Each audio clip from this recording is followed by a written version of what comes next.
Nation, I hope you're having an awesome Thursday. As promised, I have a Thursday PDS day to recap E3 where I've been all week. Everything video games, and it was all made possible thanks to our sponsor, Phil.Ting.com. Ting, of course, a fantastic pay-what-you-actually-use cell service that have saved people from the nation hundreds of dollars a year. None of the stupid or sketchy BS we've all had to deal with in the past. Use their awesome 4G service on awesome 4G phones, whether it be the iPhone 5, the Samsung Galaxy series. And if you don't believe me, go to the link, try out the calculator. You might save tons of money every year. And then you can use said money to maybe buy some of my favorite games that were announced this year. Because E3 was very interesting. Last year we were promised next gen, this is the future, or rather it will be when we actually have games for it and don't launch with really shitty titles. And I think that you could say that about both systems. And this year there are actually a lot of things that stood out to me. Now keep in mind, there was a lot of stuff announced that literally just had trailers. No actual demos that I could play myself or I could watch someone else play. Like, I'd love to talk about the next Uncharted and put that in my top 5, but announcements are announcements, playable is playable. And before I go into the top 5 games I'm excited for, there was a lot of interesting stuff. I got into the Battlefield Hardline Alpha, which was fun, but it was also great to play with all those people there. But in no way was it the most exciting shooter there, and I'll tell you why in a little bit. Arkham Knight seems to be a beautiful game that takes all the things we loved of the franchise, while seemingly taking away some of the stuff that people may not have liked with the last prequel, and adding Batmobile Awesome, which does not seem to be just kind of a gimmick. It's interesting in its own right, inside and outside the vehicle. Whether you're using to blast or pull stuff, propel forward and then eject and then fly really fast, or at times it can even help you with your takedowns. Mario Maker was pretty fantastic. I got to have a small hands-on and make my own little terrible world. The big thing here is it's very intuitive, it's very easy, and I can't wait to see the terrible, annoying levels people make. Think Happy Wheels, but with more Goombas and less spikes in your dick. Then, of course, for the past 2 years, we've been talking about Oculus Rift, VR in general, and for the first time, I got to have a hands-on with Morpheus for 3 different games. One where I was a knight in training and I was slicing up armor, I was shooting crossbows, one where I was luging down a highway, and another one where I was surrounded by a shark that wanted to kill me, which, because as they even said, the flare in the game does nothing, was essentially a movie. And I was a little torn. The visual was hit and miss. The quality of the screens of the headset, one was actually pretty decent and the other one was just really bad. Not to mention that when you did move your head around, there was an extreme blur. Not so much that it made me nauseous, but one that definitely took me out of the experience. It also had 3D sound, which was nice, but from my experience with both Oculus and now Morpheus, I do feel like maybe Morpheus is catching up, but in no way do I think it's at where it needs to be. Then, of course, there is Bungie's Destiny, a game that suffers from the massive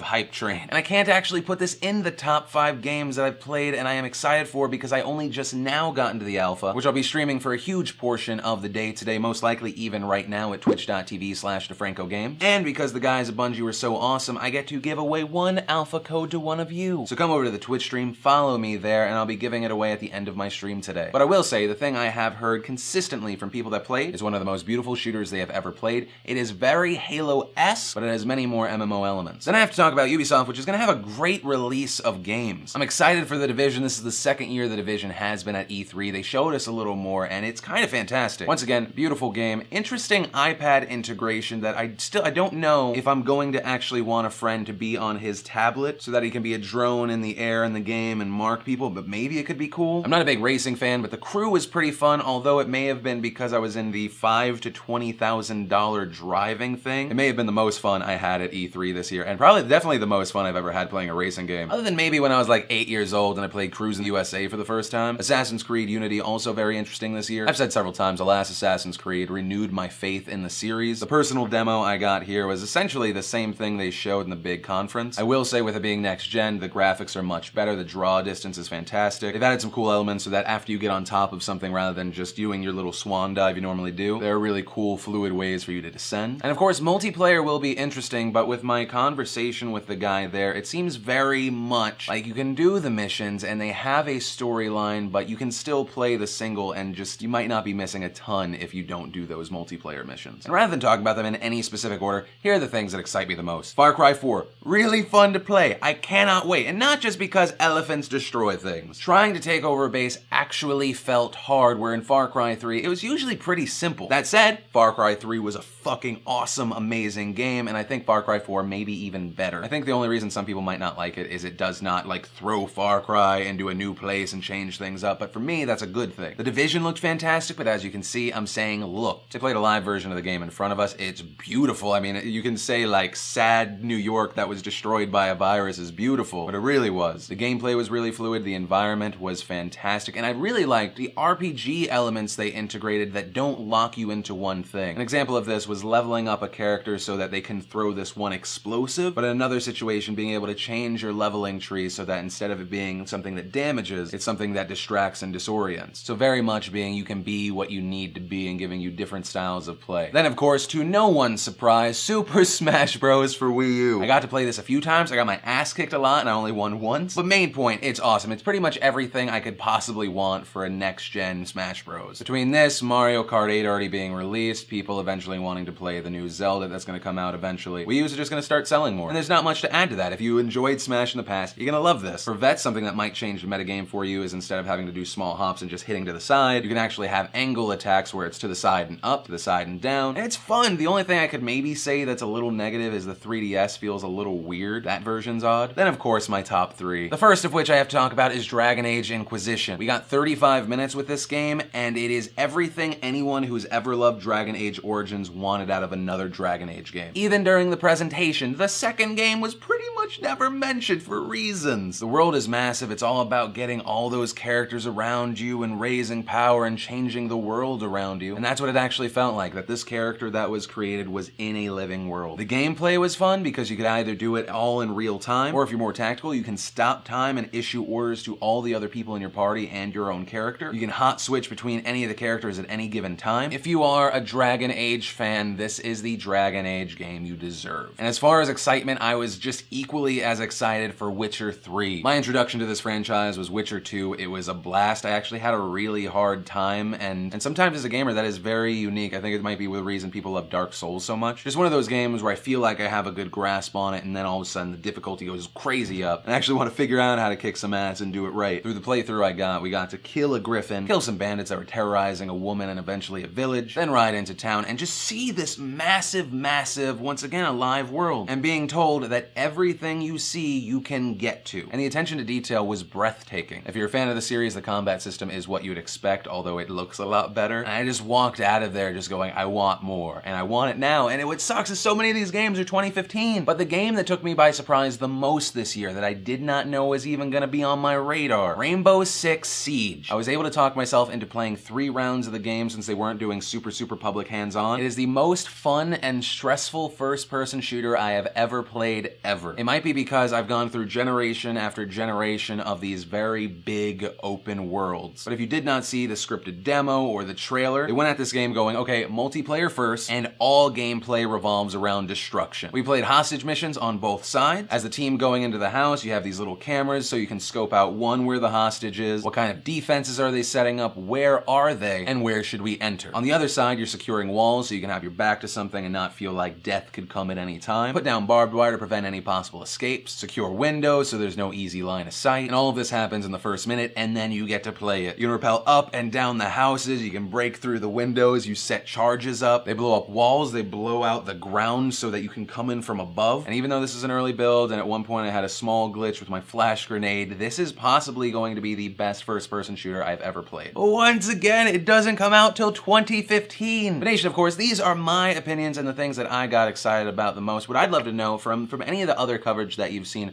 what are you most excited about that has been revealed at E3? But Nation, that is it for me today. Of course, once again, I'm going to be streaming the alpha of Destiny over at twitch.tv/DeFranco Games, so go check that out. Also, thanks again to the sponsor of today's show, Phil.ting.com. But of course, as always, my name's Philip DeFranco. You've just been filled in. I love your faces, and I'll see you next time.